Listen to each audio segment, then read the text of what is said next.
Welcome to Talk Therapy TV. I'm Jacob Berlowitz. My guest today is Dr. Fred Frese, a psychologist that was himself diagnosed with schizophrenia at age 25. Aside from telling his incredible story, he shares his perspective on a variety of issues including recovery, disclosing on the job, types of stigma, and so much more.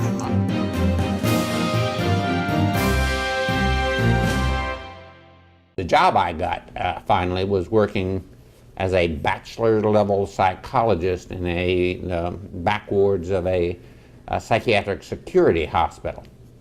Actually, it was the one Charlie Manson had been in when that hospital had been a federal reformatory in Ohio. And after about 3 years, I went to graduate school, got a doctorate, and got licensed and started working back in a state hospital. And 12 years, almost to the day, maybe to the week anyway, after being put away as insane, I was promoted to be the director of psychology at Ohio's largest state hospital. So wow. People sometimes wonder how I did that. But then I spent 15 years as directing psychology for that part of the state's called the Western Reserve section. It's got about 3 million people in the catchment area, which I know is small in New York, but in Ohio it's a big thing. Our most psychiatrically disabled patients. During the 20 years or so I was there, it was maybe 3,000 patients total, cumulatively. And so I spent the bulk of my career there responsible for caring for persons with the same disorder I've got, but of course they're much more disabled with it.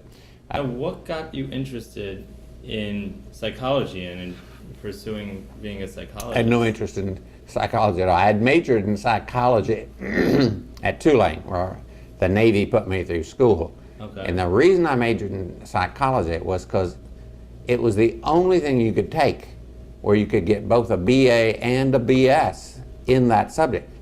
And so I thought I'd get them both. One I had to have 3 years of language, the other had to have super math. I get a BA and a BS. And so I wound up with a bachelor's degree. But I picked up passable Japanese language when I was stationed in Japan. So I was going to be an international businessman. That's where I went to graduate school in. And that was my goal until I had my second breakdown when all the Fortune 500 world knew this guy was subject to mental illness. So, it kind of came out. Shut all the doors for me. So, so I had no intention of going to psychology, but I needed a job, and the only job I could get was as a psychologist with a bachelor's degree. So I found myself working there figuring, okay, how do I get out of this to get a job in international business when I just started taking part-time graduate courses from the local university and got A's in them, and they offered me a full boat assistantship, full paid and everything, so it became a easy thing to do. So is it something you like doing?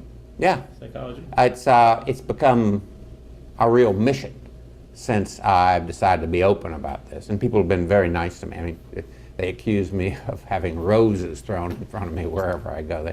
I've given over 2,000 talks here in the last 25 years, been on well, I guess ABC, you ended up with an international job after all. There you are. Yeah, I've been in Japan and Denmark. No, not Denmark. Norway and Australia and Canada. I've been in Canada twice this year already.